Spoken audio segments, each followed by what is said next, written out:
자, 뭐 오늘은 이제 저희 지금 믿고 있는 허구 철학과 관련해서 제가 한 번도 좀 설명을 못 드렸는데, 일단은 이제 허구의 철학을 읽기에 앞서서 좀 배경 지식이 필요할 것 같아요.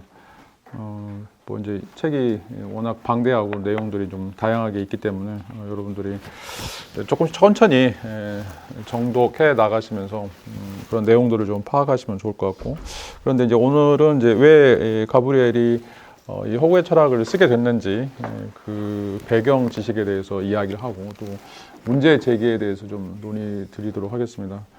철학에서 이제 가장 중요한 게 이제 문제 제기인데, 어떻게 문제를 포맷을 만들고 그것을 이제 풀어 나갈지에 대한 이제 고민들이 이제 논문에 또는 이제 저술의 출발점이라고 이야기할 수가 있겠죠. 그래서 여러분들 이제 뭐 현대가 나온 천재라고 이야기할 수 있는데, 이 가브리엘이 어떤 방식으로 이 신실제론, 뉴 리얼리즘이라고 이제 이야기하는 새로운 형태의 철학적인 사조들을 제시하고 있는가, 이것들을 좀 살펴보죠. 이제 위에 보시면 지금 이제 참고하고 있는 논문들, 우리나라에도 지금 논문들이 이렇게 많이 나오지 않더라고요. 외국인 논문들은 굉장히 많이 나왔는데, 국내에 이제 발표된 논문들은 제가 찾아보니까 한 5-6편밖에 안 되는 것 같아요. 뭐 이게 이제 아직까지는 가브리엘이 잘 소개가 안 됐다라고 하는 이제 이유일 수도 있고, 또 한편으로는 이제 가브리엘이 이야기하는 이제 신실제론이 말도 안 된다, 이런 그 비판적인 생각일 수도 있어요. 저도 이제 뭐 가브리엘 이야기를 선호하지는 않는 편입니다.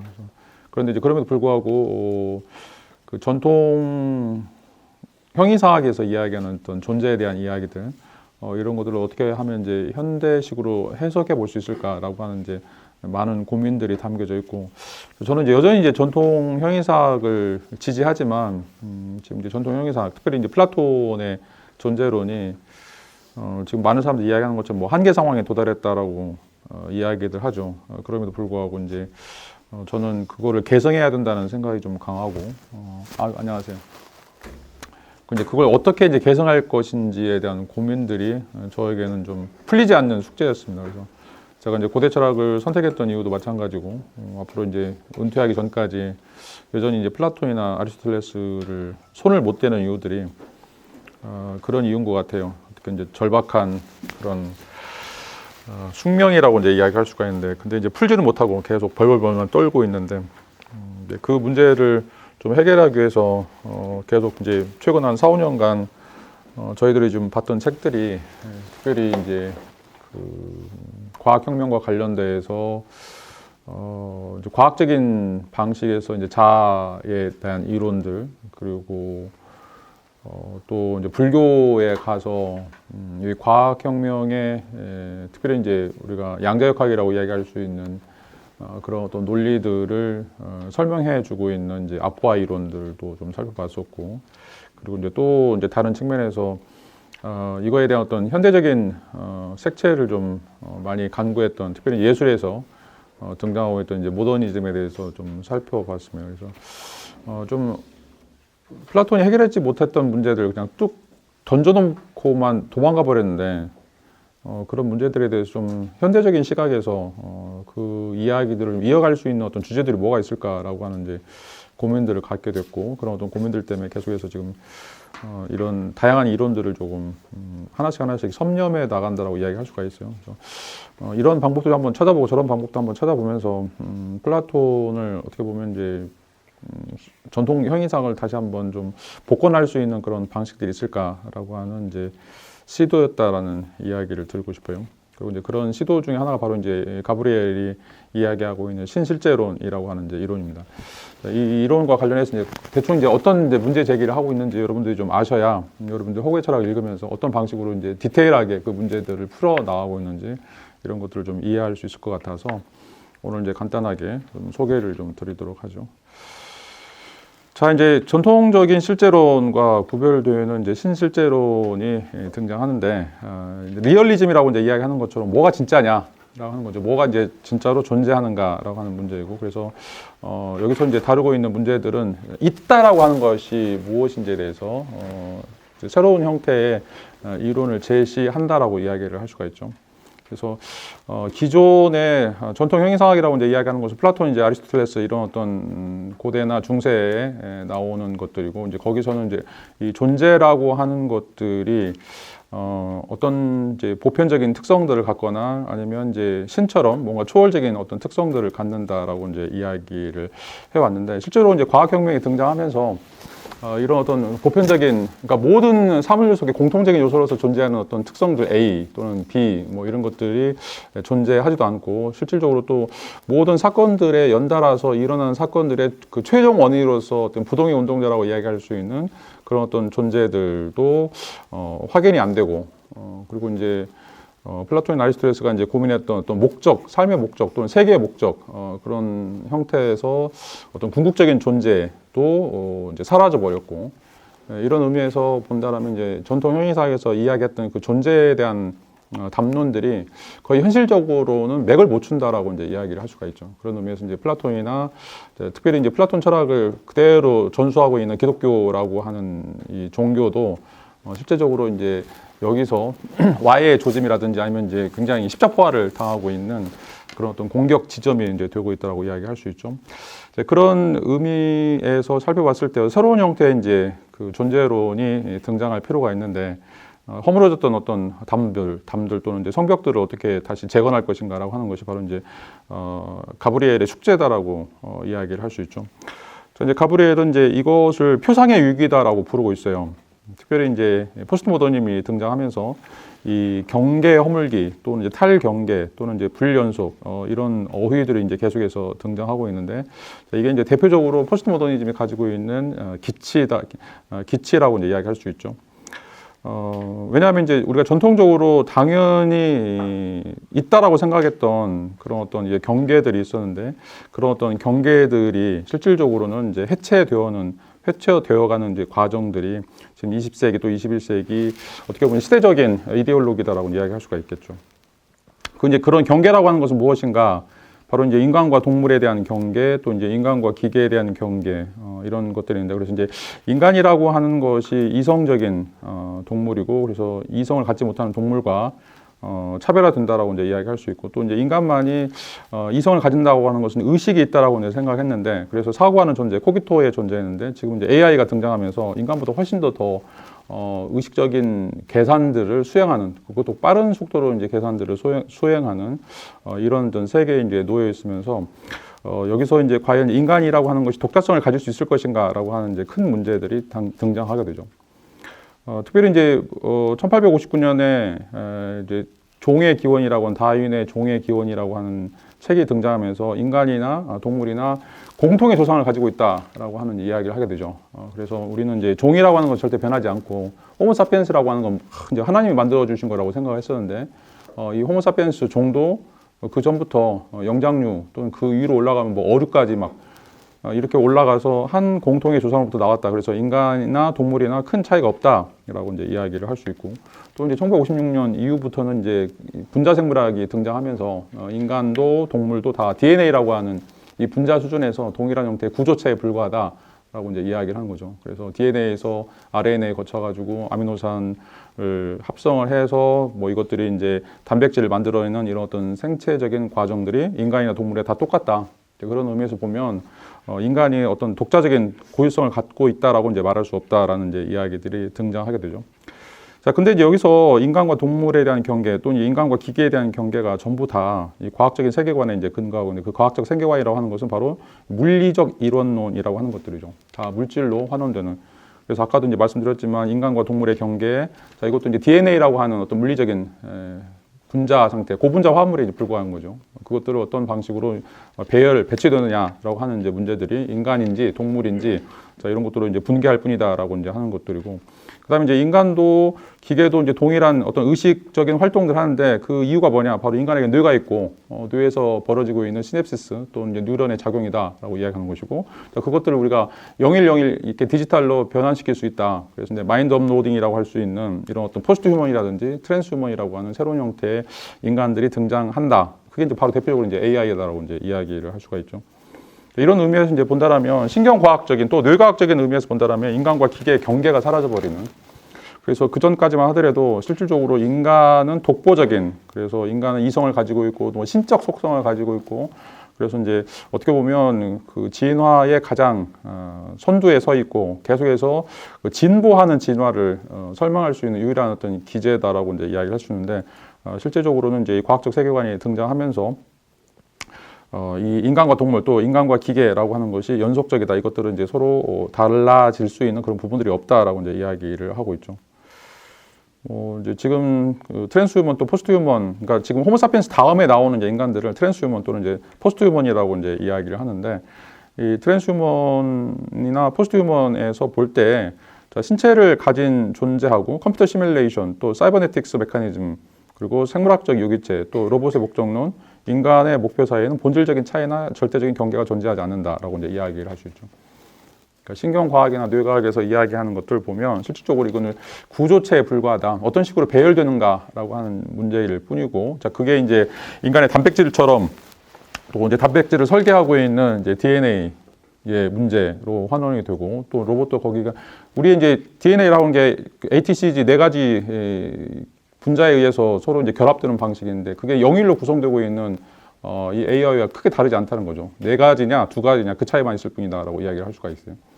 그러니까 둘 다 복합 연산을 하는 존재들이다라고 하는 것들이 실질적으로 이제 이 트랜스휴머니즘 또는 포스트휴머니즘에서 인간을 규정할 때 신경과학적으로 규정하는 이런 방식이고, 그래서 요즘에 이제 등장하는 게 뭐 신경윤리학, 신경예술, 뭐 신경 형이상학도 이제 다 나올 거예요.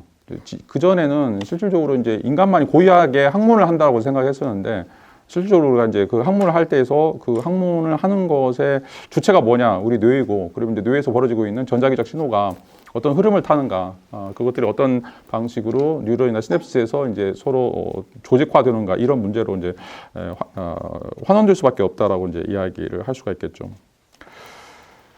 또 이제 또 다른 이제 문제 중에 하나가 이제 과학 통신, 정보 통신 기술이 이제 발달하면서 이제 현실하고 가상하고 예전에는 이제 이게 구분된다라고 이제 생각을 하고 있는데, 특별히 이제 이 AI가 등장하면서 현실과 가상의 경계가 지워지는 이런 일들이 또 이제 일어나고 있다라고 이제 이야기를 할 수 있고, 또 모든 것들을 다 디지털화 시킬 수 있다라고 하는 이제 방식으로 이 가상 세계와 현실 세계를 이제 접목시키려고 하는 이런 어떤 시도들이 계속해서 이제 이루어지고 있다라고 이제 이야기를 할 수가 있죠.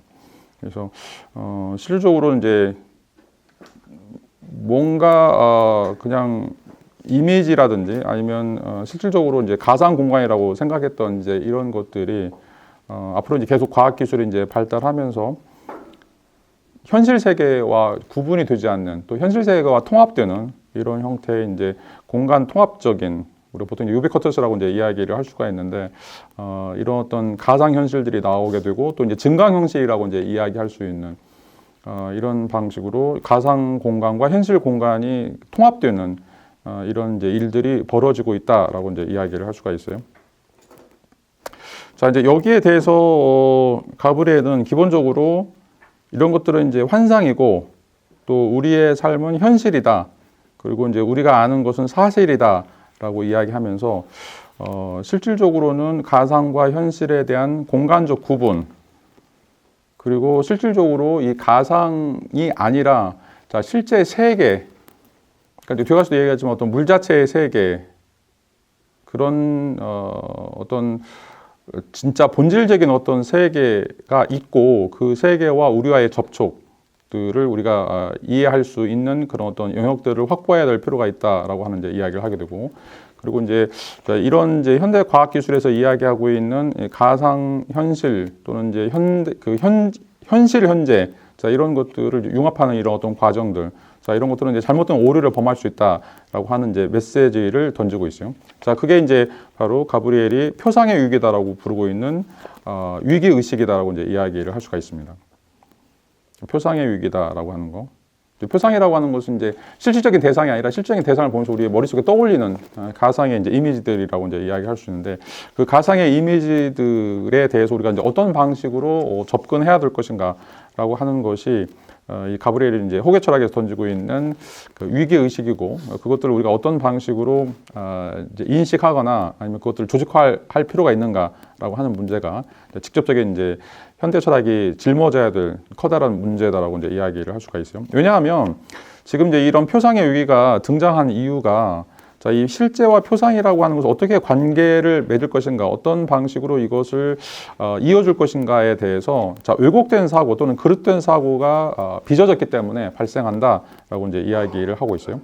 그래서 인간과 이미지, 인간과 표상 이 관계가 실질적으로는 이제 많이 왜곡됐고 그런 의미에서 이런 어떤 표상의 위기를 어떻게 우리가 극복할 수 있을 것인가. 라고 하는 것들에 대한 고민들이 이제 철학의 근본적인 성찰 또는 이제 문제가 된다라고 이제 이야기를 할 수가 있고, 그것의 이제 가장 기본적인 그 출발점은 이 표상하고 사실하고 헷갈리고 있다라고 이제 이야기를 하고 있어요. 표상하고 사실하고 헷갈리고 있다. 그러니까 이제 사실이라고 하는 것이 뒤에 가서 나오겠지만, 뭔가 이제 물 자체나 초월적인 세계와 인간과 관계를 맺고서 자, 만들어지는 세계가 바로 이제 사실의 세계라고 이야기할 수가 있는데, 자, 그렇게 초월적인 세계와 전혀 관련을 맺지 않고 단순하게 인간의 머릿속에서만 만들어지는 그런 이미지를 그냥 표상이라고 이제 이야기할 수가 있어요. 이런 어떤 표상들은 진실성을 담보할 수가 없는 것들이죠. 그러니까 진실성을 담보할 수 없기 때문에 사실과 다르다. 그러니까 사실이라고 하는 것은 인간이 영적인 세계 또는 정신적인 세계 또는 이제 초월적인 세계 또는 물 자체의 세계, 말할 수 없는 세계와 관련되면서 갖게 되는, 그러니까 어떻게 보면 그런 어떤 그 진리 대응설에서 이야기할 수 있는 사실을 뒷받침할 수 있는 어떤 세계와 맞닿아 있기 때문에 만들어지는 그런 어떤 결과물이다라면 표상이라고 하는 것은 전혀 그렇지 않고 단순하게 인간이 상상이나 아니면 이제 뭔가 뜬구름 잡는 그런 어떤 이야기라고 이야기할 수 있는데 그런 것들을 구분하지 않기 때문에 이 사실과 표상을 구분하지 않기 때문에 이 표상의 위기다라고 하는 것이 등장하게 됐다. 그리고 이 표상의 위기 때문에 실질적으로는 이 과학적 세계관 또는 이제 포스트모더니즘 세계관이 판을 치게 되는 이런 일들이 이제 벌어지게 된다라고 이제 이야기를 할 수가 있어요. 자, 이제 이런 어떤 문제들을 해결하기 위해서 가브리엘이 이제 제시하고 있는 가장 중요한 특징들은 자, 진짜와 가짜를 구분할 수 있는 규범을 우리가 확보해야 된다라고 이야기하고 있어요. 규범을 확보해야 된다라고 하는 것들이죠. 그러니까 이제 모든 표상들이 다 사실이 아니다. 모든 표상들, 그러니까 물론 표상들 중에 사실적인 면이 있고 진리와 관련된 면들이 있을 수가 있어요. 자, 그런데 지금은 실질적으로 과학혁명 이후에 또는 포스트모더니즘이라고 하는 그 현대의 두 가지 사조에서는 이 표상이라고 하는 것이 진리를 담보하지 않는 그런 어떤 규범적인 속성을 갖지 않고 있는 단순하게 그냥 어떤 비어있는 껍질 또는 우리가 그냥 단순하게 떠올리는 그런 이미지화된 상태로서 이걸 이제 시뮬레이션이라고 이야기를 하죠. 프랑스 철학에서는 시밀라르크 또는 어떻게 보면 이제 그런 어떤 가상적인 거, 그러니까 현실과 전혀 맞닿지 않는, 그러니까 실제와 전혀 맞닿지 않는 단순하게 이미지나 표상으로서만 이제 존재하는 것들인데, 자, 그런 것들을 어떻게 우리가 이제 구분해야 될 것인가라고 하는 것들이 여기서 이제 가브리엘이 던지고 있는 규범 이야기라고 이야기할 수가 있어요. 자, 그래서 이제 이거는 플라톤의 동굴의 비유를 생각해 보시면 이제 명확하게 드러난 예예요.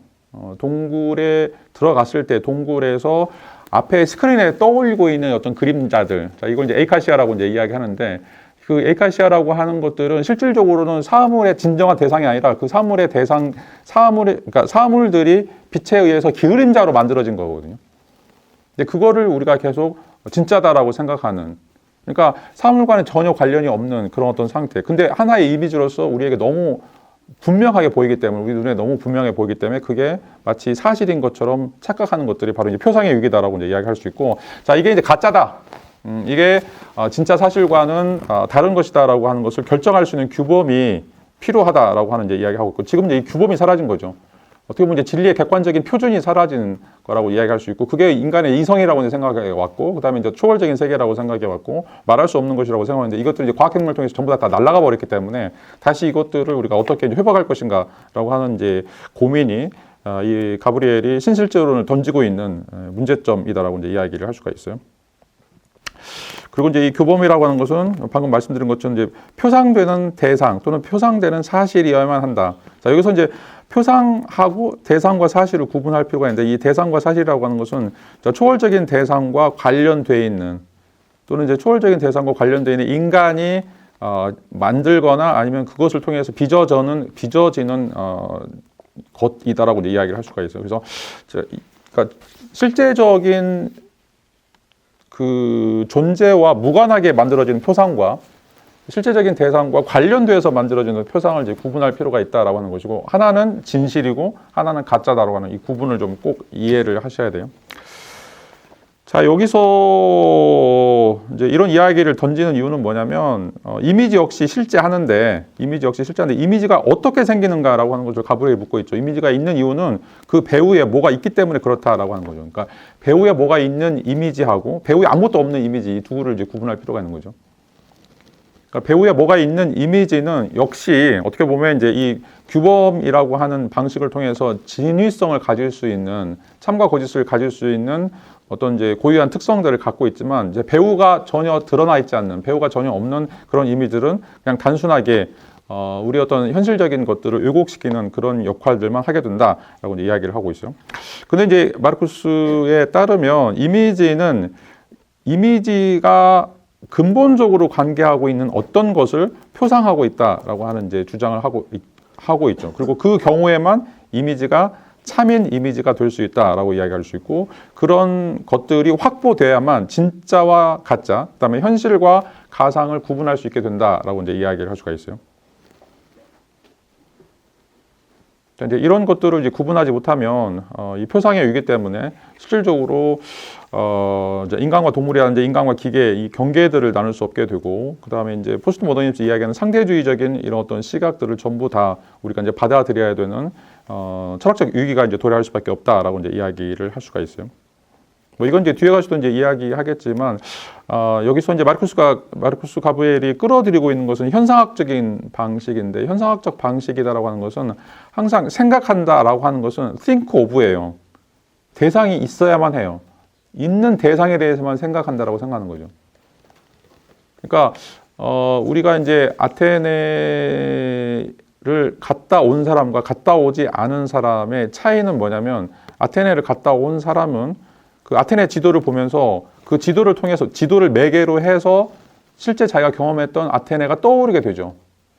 근데 이제 아테네에 갔다 오지 않은 사람은 지도를 앞만 봐도 그런 게 생겨날 수가 없어요. 그래서 이 지도가 진짜냐 가짜냐라고 하는 문제는 내가 아테네에 갔다 온 경험이 있어야 거기서 참과 거짓이 만들어진다라고 이야기할 수가 있죠. 그러니까 지금 가브리엘이 표상이라고 하는 것, 이미지라고 하는 것이 진리나 허위가 되는 이유나 그 규범들이 반드시 존재해야 될 필요가 있는데, 그게 무엇인가? 그 뒤에 뭔가 있어야 돼요. 이 이미지들이 뭔가 표상하고 있는 진짜 어떤 세계, 자, 그게 이제 말할 수 없는 세계고, 칸트가 얘기했던 이제 딩한지라고 했던 이제 물리적 존재 자체다라고 이제 이야기할 수가 있어요. 이제 이게 계속해서 있어야만 지금 이제 진리의 문제나 아니면 인식의 문제나 아니면 행위의 문제들이 여전히 타당성을 갖는다, 유효한다라고 이제 이야기할 수 있는데, 자, 이게 이제 21세기 들어와서는 없어져 버렸다는 거죠. 이런 주장들을 더 이상 하지 않고 이런 주장들이 완전히 이제 바뀌어 버렸다라고 이야기할 수 있고, 그런 의미에서 지금까지 우리가 전통 형이상에서 가지고 왔던 그런 어떤 초월적인 세계, 말할 수 없는 세계를 다시 복권시켜야 될 그런 역할이 바로 이제 신실제론이 던지고 있는 메시지다라고 이제 이야기를 할 수가 있죠. 자, 그러면 이제 이런 문제들이 어떻게 생겼는가? 이게 이제 두 번째로 이제 문제의 근원적 뿌리다라고 이제 얘기할 수 있는데, 첫 번째 이제 근원적 뿌리는 포스트 모더니즘이다라고 이제 이야기를 할 수가 있어요. 자, 20세기 중반까지만 하더라도, 그러니까 이제 1960년대까지죠. 거의 자명한 것으로 수용했던 이성의 절대성이라든지, 아니면 자아의 명증성, 자아가 있다는 것, 또 이제 과학의 확실성, 또 이제 언어의 도구성, 또는 이제 사실의 의의성, 자, 이런 것들이 포스트 모더니즘이 등장하는 60년대, 70년대를 거치면서 전부 다 사라져 버렸다라고 이제 이야기를 하고 있고, 이 강양환 선생님은 서강대 교수였었는데, 이분은 이제 주체는 죽었다라고 하는 이제 주장을 하게 되죠. 이건 책 이름인데, 실질적으로 이제 우리가 익히 알고 있었던 거의 2,500년 가까이 이런 어떤 전통 형이사학이 물론 이제 과학혁명을 통해서 위기가 오긴 했지만, 그래도 여전히 명맥을 이제 유지했었는데, 그게 대표적인 게 바로 이제 모더니즘이에요, 여실에서. 이런 것들이 이제 포스트 모더니즘이 등장하면서 전부 다 이제 그 공중에서 분해되어 버리는 이런 일들이 이제 등장했다라고 이야기할 수 있고, 그리고 이제 이거를 이제 탈진리, 또 이제 무차별적 경계 파괴라고 이제 이야기를 할 수가 있어요. 탈진리, 그러니까 더 이상 진리에 대해서 이제 이야기하지 않는다는 거죠. 계속해서 반복적으로 얘기하지만 이제 진리라고 하는 것은 그리스 사람들이 얘기했던 것은 알레테아라고 이야기하는 말, 아하고 레테하고 이제 합쳐진 말인데, 자, 망각에서 벗어난다라고 하는 말이었어요. 아가 이제 부정이고 레테가 이제 망각이란 말인데, 자, 그러면 이제 이 진리라고 하는 건 그리스 사람들이 생각할 때 진리라고 하는 것은 잃어버렸던 것들을 다시 회복하는 것들인데, 그 잃어버렸다라고 하는 것들은 초월적인 세계, 그러니까 인간이 이 세계에 태어나기 전에 가지고 있던 어떤 진리들을 이제 이야기할 수 있는데, 그런 의미에서 탈은폐다라고 이제 했던 것들인데, 자, 그런 것들이 과학혁명으로부터 날아가 버린 거죠. 그런 이제 탈은폐시키고 진리를 추구하려고 했던 그 궁극적인 그 지향점, 초월적인 세계, 이런 것들이 이제 사라졌기 때문에 이것이 사라진 이후부터는 뭔가 진리다라고 이야기할 수 없는, 왜냐하면 시금석이 없어요. 왜냐하면 비교해야 될 대상이 없는 거죠. 그러니까 북극성이 사라져버린 거죠. 북극성이 지금 한 역할이 북극이 어디 있다라고 하는 좌표를 찍어주는데, 자, 북극성이 사라져버리면 동서남북 어딘지를 우리가 구분할 수가 없게 된 거죠. 그러니까 우주의 공간을 보면 우주의 공간에서는 이제 공간이라고 하는 개념 자체가 사라지기 때문에 위아래를 나눌 수가 없어요. 2차원 평면으로 이제 우리가 하지 않는 이상 그것들을 구분할 수 없게 되는데, 이런 일들이 바로 이제 포스트 모더니즘이 가지고 왔던 후폭풍이라고 이제 이야기할 수 있고, 자, 이제 이 포스트 모더니즘이 가지고 있는 것들은 어떻게 보면 이제 모든 것들이 다 상대적이다, 그리고 이제 진실은 없다, 그리고 존재하는 것은 이야기뿐이다, 나레이티브뿐이다라고 하는 방식으로 전개가 됐다라고 이야기할 수가 있어요. 그러니까 모든 생각은 상대적이다, 진실은 없다, 그리고 이야기만 존재할 뿐이다 라고 하는 것들이죠. 자, 이게 이제 그 2500년 전에 프로타고라스가 그 만물의 척도는 인간이다라고 하는 거하고 똑같아요. 내가 생각하는 것이 진리다라고 생각하는 거죠. 내가 또 생각하는 것이 진리이기 때문에 모든 사람들, 70억 인구가 다 진리를 소유하고 있다라고 하는 것이고, 그런 의미에서 다 상대적이다라고 하는 이제 믿음들이 생겨났다라고 하는 것이고, 이게 이제 탈진실로 들어가는 분, 다시 말하면 진리를 더 이상 고귀한 것으로 생각하지 않고 또 진리를 확보해야 되겠다라고 하지 않는, 자, 이거 어떻게 보면 이제 통계적인 사고, 또는 어떻게 보면 이제 그 상대적인 어떤 진리, 이런 어떤 세계가 포스트 모더니즘이 등장하면서 열렸던 하나의 이제 세계관이다라고 이제 이야기를 할 수가 있죠. 그래서 이제 가브리엘은 이렇게 진실을 부정하고, 자, 모든 것을 사회적으로 구성된 것으로 보는, 이제 이야기에 불과하다는 거죠. 그래서 항상 이제 프락천학자들이 이야기하는 것 중에 디스크루라고 이야기하는 담론만 있을 뿐이에요. 진리는 없어. 진리는 없고 담론만. 자, 어떻게 이제 내부의 장치, 그런 어떤 메커니즘으로서 우리가 논의할 수 있는 그의 논의의 장들만 있을 뿐이지, 그걸 벗어나면 더 이상 우리가 알 수 없는 것들이에요. 그래서 이제 진리 이론이 세 가지로 나눠지죠. 하나 이제 진리 대응설, 아니면 이제 그 다음에 진리 정합설, 그 다음에 이제 진리 실용설이 있는데, 지금 이제 진리 대응설이 사라져 버리고 정합만 따지는 거죠. 자, 이런 원리들이 앞선 선행 연구나 선행 그런 진리들과 관련해서, 진리라고 믿고 있는 것과 관련해서 연관이 있느냐 없느냐라고 하는 것만 따지고, 또 이제 자, 우리가 알고 있는 이 지식이라고 하는 것이 솔루션으로서 가는 역할을 하느냐, 그러니까 문제 해결 능력이 있느냐, 이것만 보는 거죠. 진리냐 아니냐, 맞냐 틀리냐 아니라 이거 해결할 수 있어? 이 문제 해결할 수 있어? 자, 그러면 그걸 우리가 진리로 받아들이겠다라고 하는 것들이죠. 자, 이게 이제 1960년대 이후에 포스트 모더니즘에서 등장하고 있는 진리 이론이라고 하는 거죠. 그러니까 기존 체계에 맞느냐, 맞지 않느냐, 또는 솔루션 되느냐, 안 되느냐. 더 이상 이게 진리냐 아니냐, 이걸 세계의 사실이냐 아니냐라고 하는 것은 관심이 없다라고 이야기하는 거죠. 왜냐하면 이제 모든 이런 것들이 실질적으로는 사회적으로 구성된 것이다 라고 이야기할 수 있고, 자, 그런 의미에서 어떻게 보면 이제 후기 구조주의라고 하는 포스트 모더니즘의 이제 한 형태죠. 이것들은 이제 사실과 진실이라고 하는, 그러니까 진리라고 하는 이런 것들을 붕괴시켜 버리는 역할을 해왔다라고 이야기를 할 수 있죠. 그래서 어디에도 정답이 없고, 그다음에 각자 이야기만 존재할 뿐이다라고 이제 이야기를 하는 거죠. 이런 과정 속에서 이제 뭐 여러분 이제 뭉크의 그 작품들 보면 막 이렇게 그 혼돈에 빠져 있는 그런 거 좀 떠올리시죠. 진리가 없기 때문에 내가 지금 가고 있는 길이 정말로 옳은 길이고 좋은 길이고 정말 내가 가야 될 그런 어떤 필연적인 길인지에 대해서 아무도 알 수 없는 이런 어떤 상태가 됐다라고 이제 이야기를 할 수 있죠. 자, 이제 이런 어떤 주장들은 실질적으로 이제 세계는 나의 표상이다라고 하는 쇼펜하우어의 이제 원리를 그대로 수용하고 있다라고 이제 이야기를 할 수가 있어요.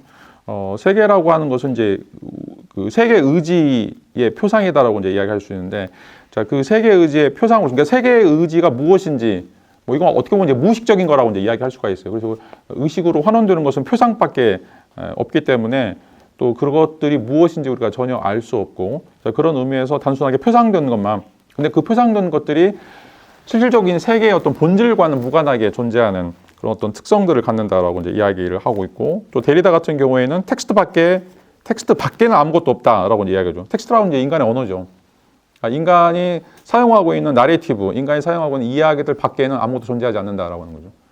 그러니까 인간의 인식, 행동, 모든 사유 구조 이런 것들이 언어화, 기호, 상징에 불과한 것이고, 자, 그런 어떤 체계들을 이제 넘어서게 되면 아무것도 존재하지 않는 이런 어떤 언어 철학적인 요소들이 등장하게 된다라고 이제 이야기를 할 수가 있어요. 자, 이렇다고 본다면 실질적으로 이제 포스트 모더니즘에서 실제라고 하는 것은 존재하지 않고 다 구성되는 것이다. 이야기로 구성되는 거죠. 상징이나 기호로 구성되는 것이고, 그 상징이나 기호라고 하는 것은 소시르가 이야기하는 건 자의적이에요. 자의적. 그러니까 어떤 국가, 어떤 민족, 어떤 사회에서 어떻게 언어를 구성하느냐라고 하는 것은 다 자의적인 거죠. 자, 예를 들어서 앞에 이제 도구가 있어요. 도구를 강아지로 부를 것인지 아니면 개 본모로 부를 것인지 자의적이죠. 근데 하나는 친근한데 또 가히 본모 그러면 욕이 돼요. 왜 이게 욕이 될까? 자의적인 거죠. 하나님은 그렇게 언어를 만든 게 아니란 말이죠. 그러니까 소시르가 얘기할 때 이제 기표와 기의라고 하는 것들이 있는데, 이 기표와 기의라고 하는 것들이 자의적으로 어느 사회에서는 A로, 어느 사회에서는 B로, 어느 사회에서는 C로, 어떤 사회에서는 이거 레드라고 하고, 어떤 건 빨간 거라고 하고, 어떤 건 홍서라고 그러고, 자, 이런 것들이 어떻게 생기냐 이죠. 다 그 국가에서 어떤 방식으로 그걸 정의하느냐라고 하는 것들이 다 우연적인 거라고 이야기할 수 있고, 그게 이제 텍스트의 한계 내에서만 존재하는 거라고 이야기를 할 수가 있어요. 그래서 이제 그 진리라고 하는 것은 언어적인 문제로 환원되고, 언어적인 문제라고 하는 것은 그 사회에서 자의적으로 그렇게 언어를 구성할 뿐이고, 그런 구성된 언어를 통해서 실질적으로 우리는 세계에 대해서 표상하게 된다라고 이야기를 한다라면, 이런 것들 밖에는 아무것도 존재하지 않는다라고 이야기할 수 있고, 그래서 독립적인 실제, 그러니까 우리 표상 밖에, 우리 언어 밖에, 우리가 사용하고 있는 상징 밖에 존재하는 것은 아무것도 없다라고 이제 이야기를 할 수 있습니다. 자, 이게 이제 구성주의다라고 이야기를 하는 거죠. 구성주의라고. 자, 여기서는 이제 사실 그 자체라고 하는 것은 없고, 오히려 모든 사실은 우리의 다양한 논의나 학문적인 방법으로 구성해낸 것. 자, 이것이 바로 이제 구성주의고, 이것이 우리가 지금 믿고 있는 진리다. 그러니까 진리라고 하는 것은 굉장히 임시적인 거죠. 방편적인 것 뿐이고, 궁극적인 실제를 알아가거나 아니면 세계 사실에 대한 어떤 본질들을 파악하는 것은 아니다라고 이제 이야기를 할 수가 있어요. 자, 그런데 이제 고대철으로 가게 되면 항상 본질주의죠. 에세, 있다라고 하는 게 뭐냐라고 하는 것이고, 그 에세라고 하는, 있다라고 하는 것들은 모든 존재자들이 가지고 있는, 공통적으로 가지고 있는 그 보편자라고 하는 것들이 무엇이냐라고 하는 묻는 거죠. 소크라테스 계속 이제 정의란 무엇인가, 또는 거룩함이라고 하는 것은 무엇인가, 그것들을 이야기하면서 어떤 사례들을 드는 것에 대해서 굉장히 비판을 많이 해요. 사례 들지 말고 그 사례들이 가지고 있는 공통적 특성이 뭐냐. 우리가 보통 이게 정의 특성이라고 이야기하는 거죠. 물이라고 하는 것이 H2O를 가지고 있는 것처럼 정의롭다라고 하는 거, 거룩하다라고 하는 거, 사랑이라고 하는 것이 가지고 있는 공통적 특성이 뭐냐. 또 수학적 원리처럼 1 더하기 1은 2가 되는 것처럼 그 시대적인 또는 공간을 초월해서 존재할 수 있는 그런 특성들이 무엇인가. 이게 이제 진리의 문제, 그리고 이런 진리의 문제는 자명하다고 생각했었죠. 이성을 통해서 이제 자명하다라고 생각했었는데, 이런 것들이 지금은 이제 사라지게 됐다라고 이제 이야기를 하고 있고, 자, 이게 이제 하이데거에 따르면 이 구성주의는 어떻게 보면 이제 모종의 세계관을 이야기하고 있는데, 이 세계관 자체가 굉장히 독특한 형태로 이제 등장한다라고 이제 이야기를 할 수가 있어요. 자, 세계관이란 본질적으로 세계의 그림이 아니라 그림에 가둔 세계로 이해되어야 된다라고 이야기했어요. 이거 조심하셔야 돼요. 그림에 가둔 세계. 그러니까 세계라고 하는 것은 하나의 그림에 불과하다는 거죠. 그러니까 세계를 직접적으로 우리가 그림을 그리는 것이 아니라 거꾸로 된 거예요. 자, 우리가 그림을 그려놓고 그게 세계다라고 생각하는 거죠. 아까도 이제 아테네 지도에 대해서 이야기했었는데, 여러분들이 이 아테네 지도가 진짜 지도인지 아닌지는 아테네 가봤어야 하는 것들이죠. 근데 우리는 아테네 지도를 그려놓고 이게 아테네야. 잘 가보지도 않았어요. 자, 이런 세계에 이제 살고 있다라고 생각하는 것들이죠. 자, 그리고 이제 존재 전체를 마치 그림을 그린 인간이 있어야만 존재하는 것처럼, 자, 이게 이제 구성주의적인 방식이라고 이야기하는 거죠. 인간이 사용하고 있는 언어, 인간이 사용하고 있는 기호, 자, 그것이 자의적인데 그런 어떤 자의적인 거에 의해서 그림들이 이제 그려지는 것들인데, 그걸 또 진리다라고 믿게 하는, 강요하는 이런 방식이 현대 포스트 모더니즘이 가지고 있는 세계관이다라고 이야기를 할 수가 있어요. 자, 근데 그 다음 페이지 보시면 가브리엘이 이제 이런 포스트 모더니즘이 어떻게 생겨났는가 라고 하는 이제 이유를 찾게 되는데, 그 이유가 바로 근대 철학, 특별히 데카르트와 칸트가 엄청난 오류를 범했기 때문에 이런 일들이 필연적으로 일어날 수밖에 없었다라고 이야기하는 거죠. 물론 데카르트도 그렇고 칸트도 그렇고 굉장히 독실한 기독교인들이었어요. 그래서 초월적인 세계, 또 말할 수 없는 세계, 정신적인 세계들을 인정하려고 시도했죠. 그런데 이제 현대 과학이라고 하는, 그러니까 근대 과학이라고 하는 장애물이 있었기 때문에, 근데 그걸 또 부정할 수는 없단 말이죠. 본인들도 이제 뛰어난 형태의 과학자들이기 때문에. 자, 그래서 어쩔 수 없이 초월적인 세계를 과학적인 세계와 충돌을 하지 않도록 하기 위해서 그것을 숨겨버리거나 아니면 따로 분리하는 작업들을 했는데, 이게 근대 철학의 인식론적 오류다라고 가브리엘은 부르고 있어요. 그 대표적인 게 뭐냐? 바로 주체와 객체들을 분리하는, 다시 말하면 사고하는 주체하고 세계라고 하는 객체를 분리하는 이런 어떤 작업들이 근대 인식론의 커다란 치명적인 오류였다라고 이야기를 할 수가 있죠. 데카르트 같은 경우에는 이제 물질과 정신을 이제 구분하는데, 물질이라고 하는 연장성을 가지고 있다, 다시 말하면 공간에 뻗어 있다라고 하는 것들이고, 정신이라고 하는 것은 전혀 그런 속성을 갖지 않는 아주 독립적인 성격을 갖는다라고 이야기하면서 그걸 이제 주체로 이야기를 하고 있죠. 그리고 이 물질이라고 하는 세계를 구성하고 있는 원자나 분자의 상태라고 이야기하고 있고, 자, 이런 것들이 서로 관통할 수 없는, 그러니까 정신이라고 하는 건 순수 사유고, 그다음에 물질이라고 하는 것은 연장성을 가지고 있는 어떤 순수 객체이고, 근데 이것들은 이제 만날 수 없는 아예 독립적인, 그렇지만 양립 가능한 그런 어떤 세계다라고 이제 분리해 버리는 것들이죠. 자, 이게 이제 지금은 너무 당연하다고 생각하지만 데카르트 전까지는 이런 생각이 전혀 존재하지가 않았어요. 항상 세계는 이 정신과 물질과 정신이 같이 붙어 있거나, 아니면 물질은 지금 있지만 정신은 저 너머의 세계에 있거나 라고 이제 이야기하면서 뭔가 이제 그 통로들을 이제 마련했었는데, 실질적으로는 이런 어떤 정신과 물질이라고 하는 것을 완전히 이원론적으로 구분해 버린 것이 데카르트의 이제 측면이다라고 이야기를 할 수가 있죠. 또 이제 칸트도 굉장히 중요한 구분을 하게 되는데, 하나는 이제 사물, 객체를 우리가 경험하는 사물, 경험하는 사물, 인간이 경험을 통해서 알게 되는 사물하고, 그 다음에 인간이 경험할 수 없는 세계, 이걸 이제 물 자체의 세계다라고 이야기할 수 있고, 이걸 초월이라고 이야기하거나 아니면 말할 수 없는 세계, 비트겐슈타인이 이야기하는 이제 그런 세계죠. 자, 이거를 엄격하게 구분해버리고, 칸트도 마찬가지고 비트겐슈타인도 마찬가지고, 이거에 대해서, 이건 말할 수 없는 것에 대해서는 침묵하다라고 이야기하는 거죠. 자, 인간이 이거는 절대로 아무리 노력해도 알 수 없는 것이다 라고 하는 것이고, 그거는 자, 인간에게는 이제 선천적 판단 형식이라고 하는 게 우리 내재에 있는 어떤 특징들이, 그게 이제 칸트는 이제 안경처럼 이야기하는 거죠. 우리가 빨간 안경을 가지고 빨간 안경을 쓰면 세계는 다 빨간 안경을 통해서 나오는 표상들이기 때문에 다 빨간색으로 보이죠. 근데 이제 우리는 안경을 벗을 수가 없어요. 다시 말하면 인간은 시간과 공간 또는 이제 선천적인 판단 형식으로서 범주들을 우리는 생각할 수 없는 것들이요. 언제 어디서 무엇을 어떻게 이런 것들이 없으면 인간은 사고가 할 수가 없기 때문에 그 안경을 벗어 던질 수가 없어요. 그럼 우리는 여전히 뭘 하든지 간에 계속 빨간 안경을 쓸 수밖에 없다는 거죠. 그런 한계 때문에 인간은 안경을 벗고서 그 사물들을 볼 수 없는 이런 어떤 한계에 이제 노출된다라고 이야기할 수 있는데, 이게 이제 가브리에 따르면 주체와 객체의 분열, 최초의 분열이다라고 이제 이야기를 할 수가 있어요.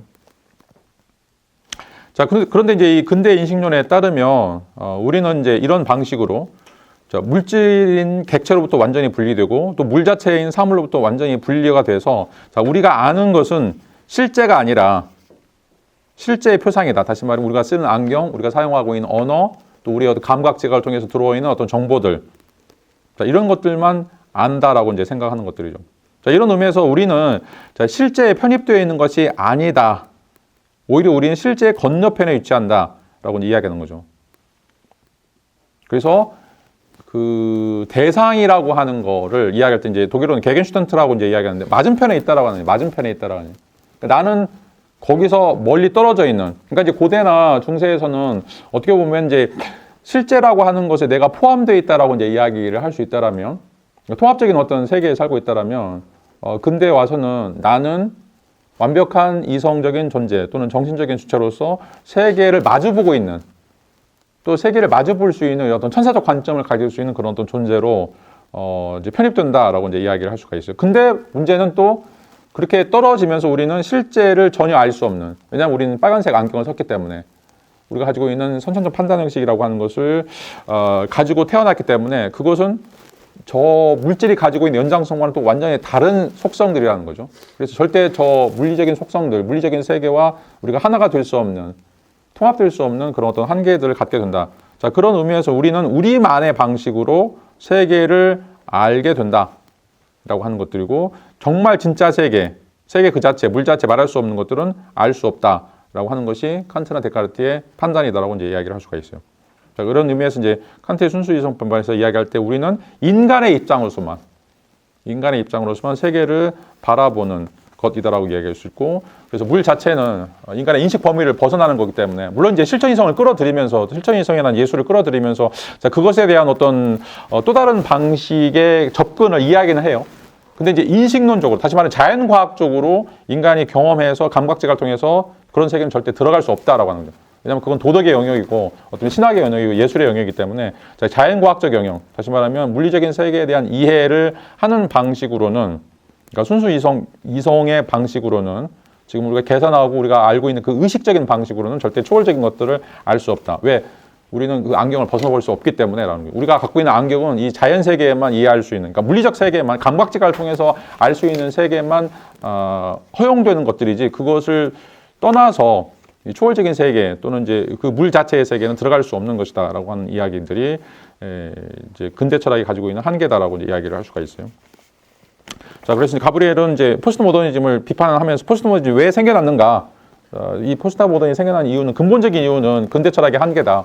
근대 철학의 한계라고 하는 것은 인간을 객체라고 하는 물 자체로부터 분리시켜내면서 거기서 인간이 물리적인 실체 또는 물리적인 그런 물 자체를 알 수 없기 때문에 단순하게 우리는 그것들이 표상하고 있는, 또 그 표상하는 것들을 우리가 감각지각을 통해서 깨닫게 되는 언어적인 방식으로만 이해를 하기 때문에 여기서 한계, 갭이 생겨날 수밖에 없다. 진짜 세계와 그 진짜 세계를 알아가는 우리의 인식 방식들이 이런 의미에서 갭이 생겨날 수밖에 없다. 그렇다고 하면 우리가 우리만의 방식으로 이제 그런 세계들에 대한 이야기들을 써 나가게 되는데 동화 작가가 되는 거죠. 그런 의미에서 우리는 하나의 이야기만 가지고 있을 뿐이다. 그 이야기만 가지고 있다라고 할 때 내 이야기와 너의 이야기가 다르다라고 했을 때 그것도 똑같이 어떻게 보면 진리를 갖고 있다라고 이제 이야기할 수밖에 없는 그런 어떤 상대주의 또는 회의주의로 갈 수밖에 없다라고 이제 이야기를 할 수가 있어요. 자, 그 전부터 이제 이런 것들은 이제 고르기아스 테제라고 계속해서 이제 반복적으로 말씀을 드렸는데, 자, 세계에 존재하는 것이 과연 이제 무엇인지 우리가 이제 알 수도 없고, 안다고 하더라도 말할 수도 없고, 또 이제 말한다고 하더라도 그걸 우리가 가르칠 수도 없는 이런 것이 이제 소피스트들이 가지고 있었던 이제 상대주의. 그러니까 이제 우리가 아는 범위 내에서, 우리가 가지고 있는 범위 내에서, 우리가 활용할 수 있는 범위 내에서만 진리라고 하는 것을 사용해야 되지, 플라톤이 이야기하는 것처럼 막 이데아처럼 뭔가 우리가 알 수 있는 그런 어떤 범위들을 벗어나는 것에 대해서 탐구라고 하는 것은 무의미하다라고 하는 이야기를 이제 회의주의라고 할 수가 있죠. 근데 이제 그런 주장들이 계속해서 이제 이 포스트 모더니즘으로 내려오게 되는 이런 어떤 역사적인 사건들이 벌어지게 됐다라고 이제 이야기를 할 수가 있고, 그다음에 두 번째 이제 문제의 뿌리는 이제 자연주의, 이건 이제 과학 만능주의 또는 이제 과학적 실증주의적인 인식론이다라고 이제 이야기를 할 수가 있어요. 특별히 이제 이 과학혁명 이후에 뭐 수학의 발달이라든지 아니면 물리학의 발달 이런 것들을 통해서 알미라고 하는 것, 지식이라고 하는 것은 실증성을 가져야 된다. 다시 말하면 경험적으로 관찰 가능해야 되고, 그리고 그것들이 반복적으로 발생해야 된다라고 하는 이제 이야기를 실증성이라고 이제 이야기할 수가 있는데, 자, 그래서 이제 우리가 뭐 점을 보거나 뭐 주역 같은 것들이 이제 과학이 아닌 이유가 뭐냐면 반복적으로 일어나지 않죠. 어떤 때는 맞는데 어떤 때는 안 맞는 말이죠.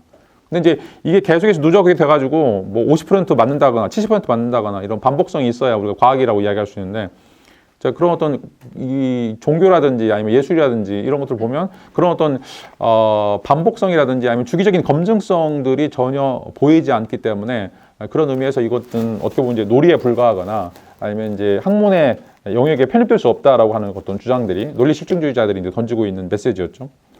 자, 여기서 이제 가장 중요한 것이 참된 지식이라고 하는 것은 오직 과학을 통해서, 물리나 화학이나 생물이나 이런 어떤 과학적인 방식을 통해서만 이제 얻을 수 있다라고 이제 이야기를 하고 있고, 그런 의미에서 이제 객관적으로 존재하라고 하는 것은 이제 물리적인 자연이다라고 하는 것이고, 이 물리적인 자연을 연구하는 학문은 자연과학, 이 독점하고 있다라고 이제 이야기를 하는 거죠. 그리고 이제 이 자연과학적인 방식으로 환원 가능하지 않는 것들은, 다시 말하면 이제 분자나 원자로 환원되지 않는 것도, 수학적으로 환원되지 않는 것들은 전부 다 환상에 불과하다라고 하는 이제 이야기가 지금 이제 전반적으로 모든 학문 분야에 있어서 가장 강력한 학문적인 방법론으로 이제 정착되었다라고 이야기를 할 수가 있겠죠.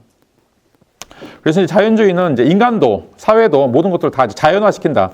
자연화시킨다라고 하는 건 물리적인 변수로 환원시킨다라고 이제 이야기를 할 수 있는 거죠. 그래서 인간의 사고도 뇌를 구성하고 있는 신경회로들 또 우리 몸도 분자라고 이야기할 수 있는 DNA 이런 방식으로 물리적으로 검증 가능한 어떤 하나의 그 속성으로 계속 환원시키는 작업들이 이제 자연화 작업이다라고 이야기할 수 있고 그래서 이제 이런 방식으로만 설명을 해야만 하고 만약에 이제 이런 것들이 아닌 경우, 예를 들어서 이제 인간의 일상적인 삶이라든지 뭐 정신적인 삶, 이런 본질이라고 하는 것은 환상에 불과하다, 판타지에 불과하다라고 하는 것들이 이제 전반적인 자연과학의 결론이다라고 이제 이야기를 할 수가 있죠. 자, 근데 이제 이 과학적 세계관이 그러면 이제 절대적인 것인가? 가브리에 따르면 이것도 한계를 가지고 있는데 특별히 이제 존재론적인 또 인식론적인 측면들이 붕괴 위험을 가지고 있다라고 이야기하는데 자, 이게 이제 굉장히 중요한 구분 중에 하나인데 자, 가브리에 따르면 우주와 세계를 구분해야 된다라고 이야기하고 있어요. 우주와 세계를 구분해야 된다. 이제 과학적 세계관은 우주, 그러니까 물리적 우주에 대해서는 자, 파악할 수 있는 그런 어떤 과학적 방법론을 가지고 있지만 자, 세계, 그 우주가 과연 세계와 동일한가? 이 문제는 또 다른 문제다라고 이제 이야기를 할 수가 있어요. 자, 가브리에 따르면 자연과학은 우주에만 국한된다. 그러니까 물리적 우주에만 국한된다라고 이야기할 수 있고 전체로서의 세계는 과학이 다룰 수 없다라고 하는 것들이죠. 왜냐하면 이제 과학적 세계관이라고 하는 것은 어떻게 보면 그 우주라고 하는 그러니까 세계를 구성하고 있는 우주라고 하는 어떤 단면만을 보고 있는 것들인데 근데 실질적으로 이 세계라고 하는 것 그것을 훨씬 더 넘어서 있는 더 큰 범주다라고 이제 이야기를 할 수가 있어요. 자, 존재를 감각적으로 접근할 수 있는 영역이 있는데, 자, 이게 이제 우주를 바라보고 있는 자연과학적인 측면이다라고 이야기할 수 있는 것들이죠. 아까도 얘기했던 것처럼 이제 과학이라고, 자연과학이라고는 관찰 가능한 것, 검증 가능한 것이라고 이제 얘기할 수 있는데, 자, 그 모든 것들이 다 우리 감각과 관련된 거죠. 그러니까 우리가 눈으로 볼 수 있는, 그래서 눈으로 보여진 것들을 수학화 시킬 수 있는 이런 것들인데, 자, 그런 것들은 이제 우주라고 하는 어떤 물리적 세계에 대해서만 가능한 것인데, 근데 인간은 자, 이런 것들을 떠나서 이것들을 이제 이런 방법들을 가지고서 더 확대시켜서 세계라고 하는 전체, 그러니까 이제 뭐 장님이 코끼리 만지는 것처럼 자기가 다리 하나 만져놓고 그 다리 하나가 뭔가 코끼리의 전체가 되는 것처럼 코끼리의 모든 부분들이 다 이런 어떤 다리와 비슷한 것처럼 생각하는 것들이 바로 이제 이 우주와 세계를 혼동하는 것과 같다라고 이제 이야기를 할 수가 있죠.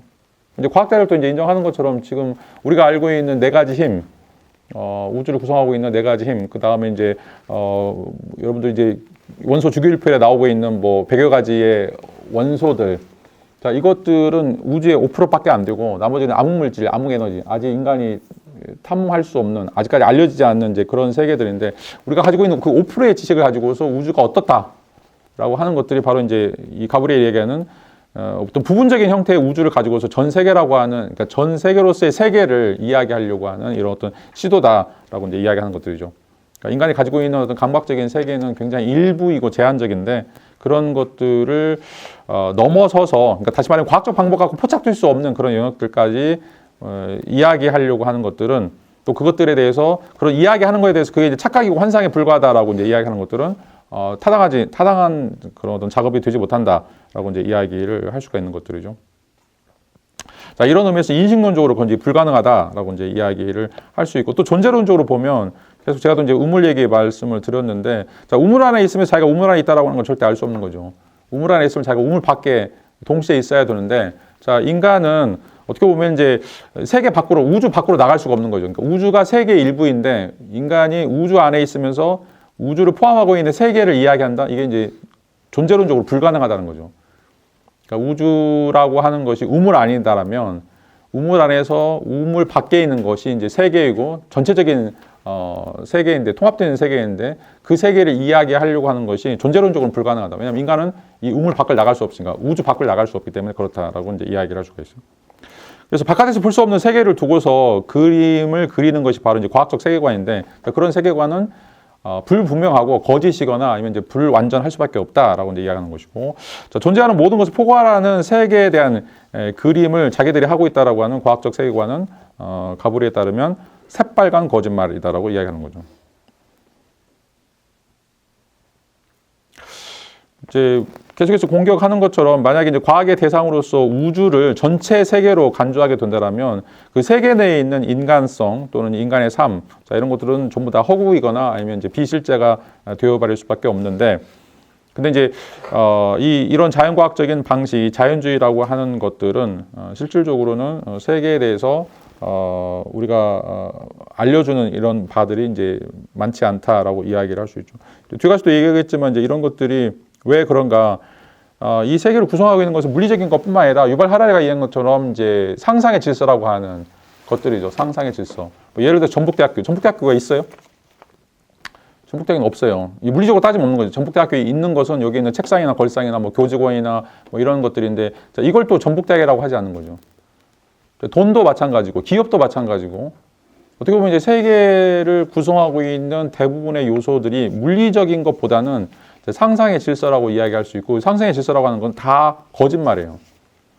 자, 이게 이제 가브리엘이 이야기하고 있는 세계를 구성하고 있는 것들이에요. 세계를 구성하고, 그러니까 세계를 구성하고 있는 건 물리적인 것도 있지만 지금 이제 상상의 질서라고 이야기하는 뭔가 이 존재, 그러니까 물리적 존재와 허구 사이에 이걸 통합시켜 줄 수 있는 어떤 이제 요소들, 자, 이것들이 같이 있는 것을 가브리엘이 지금 세계다라고 이야기하는 거예요. 세계다라고 이야기해요.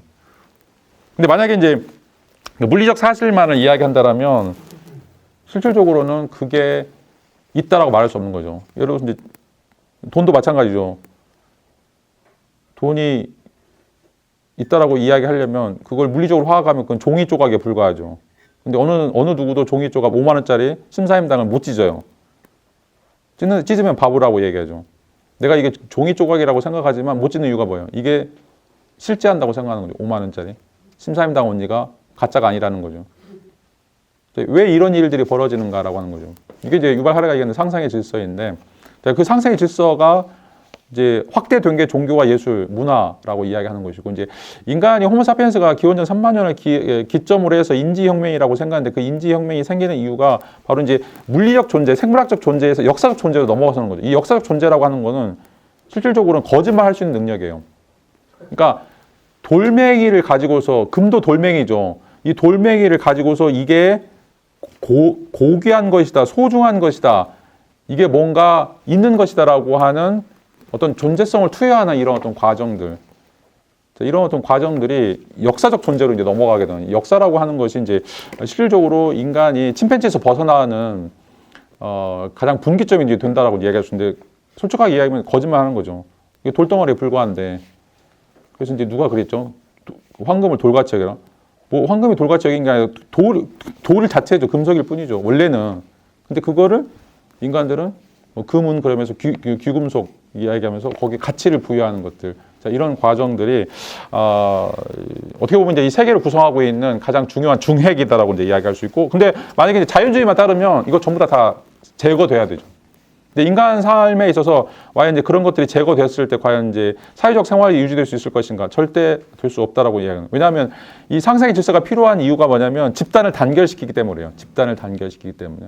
그 돈을 벌려고 사람들이 기업에 들어가는 것들이죠. 그게 종이 조각이라고 보면 아무 누구도 그것을 찾으려고 하지 않는 것들이죠.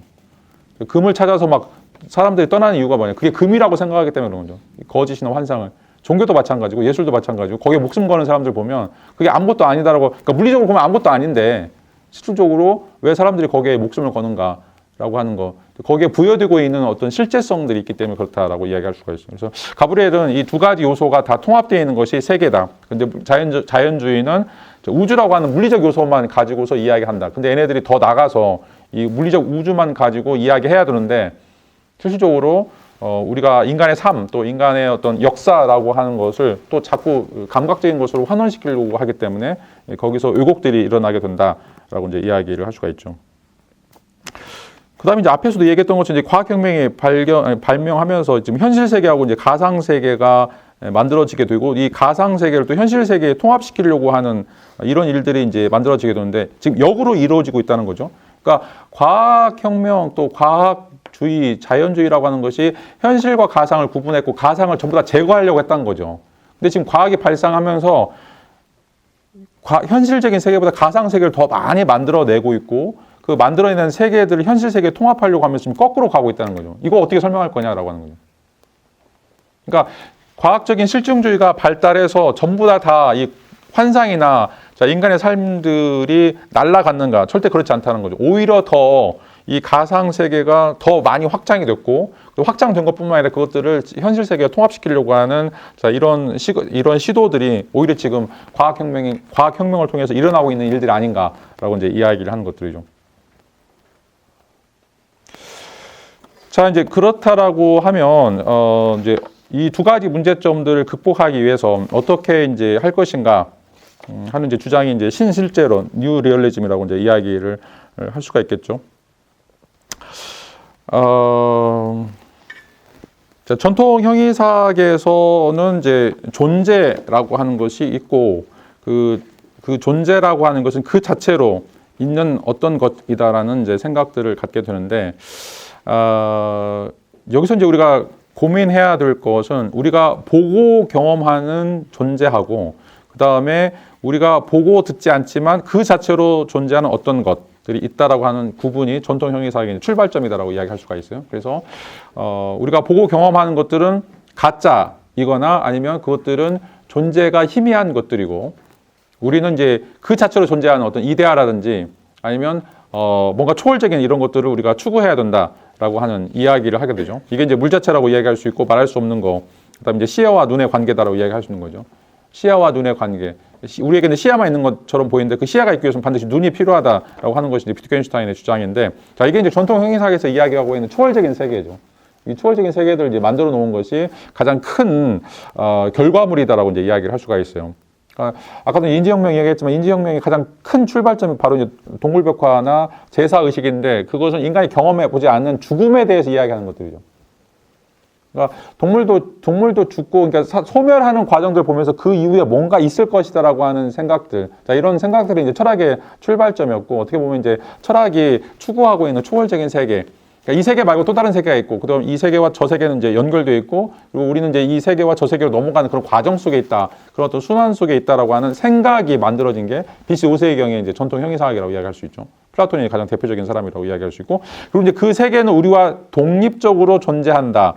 라고 이제 이야기를 하고 있고, 자, 우리는 이제 그 세계를 이제, 물론 이제 알려고 노력하지만, 알 수 없다라고 하는 이제 이런 생각들이 전통 형이사학에서 출발했던, 하나의 이제 존재론이라고 이제 이야기를 할 수가 있죠. 자, 그런 이제 반면에, 자, 구성주의는, 세계라고 하는 것은 초월적인 세계가 존재하는 것이 아니라 단지 우리가 경험하고 생각하는 것이다.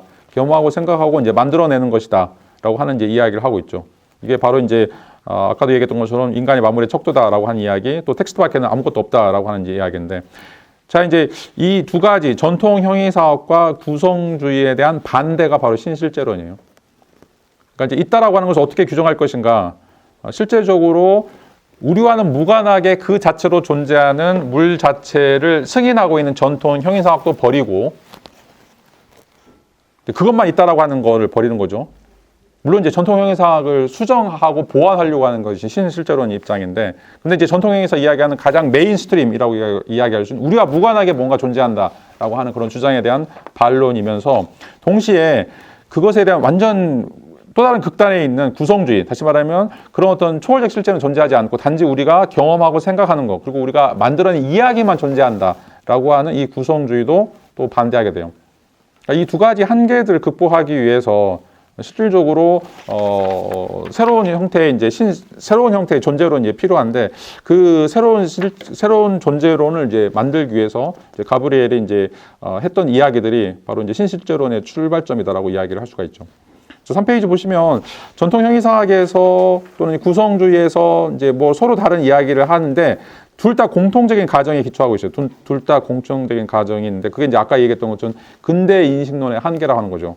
그것은 바로 주체하고 객체하고 나눠져 있다라고 하는 거죠. 주체하고 객체하고 나눠져 있고 이건 만날 수 없는 견우와 직녀처럼 만날 수 있는 것이 아니다라고 이제 이야기하고 있는데, 자 가브리엘은 이 두 가지를 거부하고 있고 주체와 객체를 통합시키려고 하는 방식으로 존재론을 진행한다라고 생각을 하셔야 돼요. 자, 그래서 인간의 존재와 인식은 집단적 환영이 아니면 우리가 어떤 그림이나 개념 안에서 사로잡혀 있는 그 배후에 있는 그 자체의 세계를 모르는 것도 아니다. 자, 신실제로는 우리가 아는 세계가 곧 그 자체로 있는 세계다. 이게 중요해요. 우리가 아는 세계가 그냥 단순한 이야기도 아니다. 자, 포스트모더니즘 반대하죠. 그런 세계가 곧 우리가 아는 세계가 그 자체로 있는 세계다. 물 자체의 세계다라고 하는 거. 다시 말해 또 칸트도 반대예요. 그러니까 칸트는 그 자체로 있는 세계, 물 자체는 우리가 알 수 없다라고 이야기하고 있는데, 자, 그 자체가 있다라고 하는 것은 칸트로부터 받아들이죠. 가브리엘은 받아들이는데 그 자체가 우리와 무관한 세계다, 말할 수 없는 세계다, 아니면 그 세계를 떠나서 우리가 따로 독립해서 존재한다라고 하는 그 주장은 또 반대예요. 우리가 인식 가능한 형태로 그 존재 그 자체, 물 그 자체와 우리가 하나가 될 수 있다, 통합되어 있는 방식으로 우리가 삶을 살아간다라고 하는 주장이 바로 가브리엘의 신실제론이라고 이야기할 수 있는 거죠.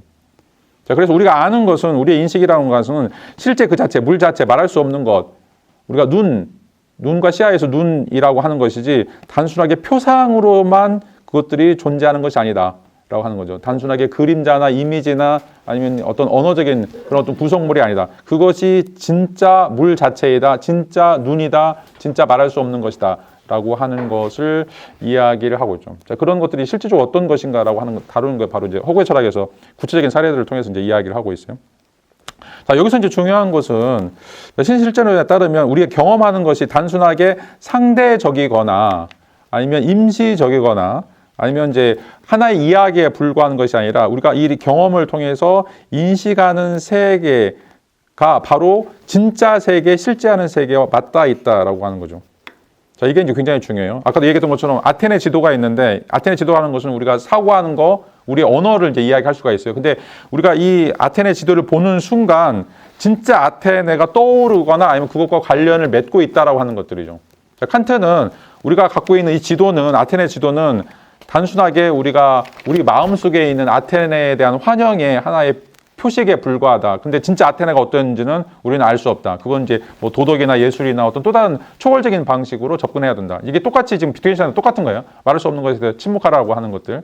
자, 근데 이제 가브리엘은 이 두 가지가 따로 분리되어 있지 않는다라고 이야기할 수가 있어요. 이게 이제 현상학적인 방식인데, 현상학적 방식이라고 하는 것은 자, 무조건 현상되어 있는 것들은 진짜 세계, 본유적인 세계와 어떤 방식으로든지 연관되어 있다고 생각하는 것들이죠. 그런 것들이 커넥션이 되어 있기 때문에 실질적으로 우리에게는 그것들이 갖고 있는 사실성, 본질적인 특성들이 그대로 우리 언어 속에, 우리의 사고 속에 우리에게 이어져 온다라고 이제 이야기를 할 수가 있어요. 자, 뭐 이제 시간이 없으니까 그 3페이지 가운데 부분 보시면, 자, 존재를 새롭게 규정하는데 가운데 부분 보시면 이제 가브리엘은 하이데거의 세계의 존재라고 하는 이제 이야기를 끌어들이게 되는데, 자, 존재라고 하는 것은 세계 안에 드러나는 한해에서만 존재할 수 있다라고 하는 얘기예요. 그러니까 존재라고 하는 것은 세계 안에 드러나는, 그러니까 현상할 때만, 현상하지 않는 존재, 현상하지 않는 존재는 그것은 존재가 아니다라고 이제 이야기를 하고 있는데, 그래서 존재라고 하는 것은 현상을 하는 건데, 그 현상하는 것은 뭐냐면 바로 인간에게 현상하는 거죠. 인간과 맞닿아 있다라고 하는 의미에서, 자, 인간의 개입. 그러니까 우리가 양자역학도 이제 마찬가지죠. 양자역학도 인간이 관찰을 통해서, 인간의 봄이라고 하는 그런 것을 통해서 뭐 달도 생기고 별도 생기고 뭔가 이제 파동 함수가 깨져서 그게 입자가 되든 이제 파동이 되든 우리에게 이제 드러나는 것들인데, 그럴 경우에만 실질적으로 존재한다라고 이제 이야기를 할 수 있다는 것들이죠. 이제 근데 이제 그게 어떻게 가능한 것인가? 인간이 개입해서 이제 가능한 것인데, 근데 이제 칸트도 마찬가지고 포스트 모더니즘도 마찬가지고 그렇게 개입해서 드러나고 있는 이 현상들이 그냥 이미지에 불과하다, 표상에 불과하다라고만 이야기한 거죠. 이게 이제 근대 인식론이 가지고 있는 한계다라고 이야기할 수 있는데, 자, 가브리엘은 우리가 관찰을 통해서 우리가 개입하면서 드러나고 있는 이 현상이라고 하는 것이 단순하게 표상이나 단순하게 이미지에 불과한 것이 아니라, 자, 이것은 그 뿌리를 물 자체에 두고 있다. 그 뿌리를 말할 수 없는 것에 두고 있다라고 하는 것이고, 자, 그렇게 되는 표상들이 진리의 역할들, 또 진리의 내용들을 확보할 수 있다라고 하는 등 주장들을 하게 돼요. 자, 그래서 이제 신실제론 첫 번째 주장에 따르면 우리는 사물과 사실 그 자체를 안다라고 이제 이야기하고 있고, 자, 이거를 이제 사실이다라고 이제 이야기를 하는 거죠. 뭐 이제 좀 간단하게 이제 일부만 더 말씀을 드리면, 자, 이걸 이야기하기 위해서 이제 가브리엘은 실제라고 하는 거에 이제 사물 또는 이제 대상, 사실 이 세 가지를 이제 이야기하는데, 이제 사물이라고 하는 건 이제 말 자체로 물리적인 것, 이건 자연과학에서 다루고 있는 대상이다라고 이야기할 수 있는데, 자, 여기와 더불어서 이 대상이라고 하는 것과 또 사실이라고 하는 것도 이제 실제 하는 것, 실제 세계와 이제 관련되어 있다라고 이제 얘기할 수 있는데, 자, 이제 대상이라고 하는 것은 아까 이제 그 상상의 질서와 관련해서 뭐 숫자라든지 꿈이라든지 수학적 대상 이런 어떤 모든 요소들, 자, 이런 요소들이 뭔가 이제 인간의 사유 대상으로서 존재하는, 그리고 실질적으로 이제 상상의 질서들을 구축하면서 인간의 세계의 삶 속에서 깊이 개입되어 있는 존재론적인 특징들을 갖는다라고 이제 이야기할 수 있고, 그 다음에 또 중요한 것 중에 하나가 이제 사실이라고 하는 것이 있는데, 이 사실이라고 하는 것은, 자, 그런 대상들 중에 참과 거짓을 구분할 수 있는, 또 참과 대적과 연관되어 있는, 거짓과 연관되어 있는 어떤 사태들이 있다라고 이제 이야기할 수가 있어요. 그러니까 상상의 질서들이 대상이 되는데, 그 상상의 질서들 중에 어떤 것들은 세계의 존재들을 그대로 보여주는, 아니면 세계의 존재의 어떤 실제성을 그대로 보여주는 사실로서 존재한다라고 이제 이야기를 하고 있죠. 이것들이 이제 객관적인 규범들을 확보할 수 있는 이런 요소들이 이제 된다라고 이제 이야기할 수 있고, 그다음에 이제 대상이라고 하는 것과 사실이라고 하는 것이 어떻게 이제 만들어지냐. 4페이지 보시면 이제 의미장, 우리가 지난 시간에도 이제 이야기했었는데, 자, 가브리엘에 따르면, 자, 우리에게는 이 의미장이라고 하는 것들이 생긴다라고 이제 이야기하고 있고, 이 의미장이라고 하는 것들은 많은 이제 세계에서 부분적으로 중첩되고 있고, 우리가 세계를 이해할 수 있는 어떤 형태의 메커니즘이라고 이야기를 할 수가 있어요. 메커니즘이라고 얘기할 수 있는데, 이제 이게 비트겐슈타인에서는 이제 논리적 형식이다라고 이제 이야기할 수 있는 것들이죠. 근데 이제 논리적 형식이라고 하는 것도 의미장인 것이 이제 하나가 있는가 아니면 여러 가지 있는가, 이런 것들이 이제 다양한 이제 논의가 될 수 있기 때문에 이거에 대한 이제 많은 연구들이 필요한데, 그런데 일단 이제 중요한 것은 실질적으로 뭔가 초월적인 세계와 그 다음에 우리가 인식하는 그런 세계들을 이어줄 수 있는 어떤 메커니즘으로서 이 의미의 장, 또는 이제 논리적인 공간, 또 이제 논리적인 형식이라고 하는 어떤 것들이 매개화되면서 우리는 아테네 지도를 보면서 아테네를 떠올리게 되는, 실제 아테네를 떠올리게 되는, 그리고 그 실제 아테네가 이 지도에 반영되고, 그 반영된 지도가 우리가 표상 속에 개입하게 되는 이런 어떤 과정들이 자동적으로, 연쇄적으로 일어난다라고 이제 이야기를 할 수가 있습니다.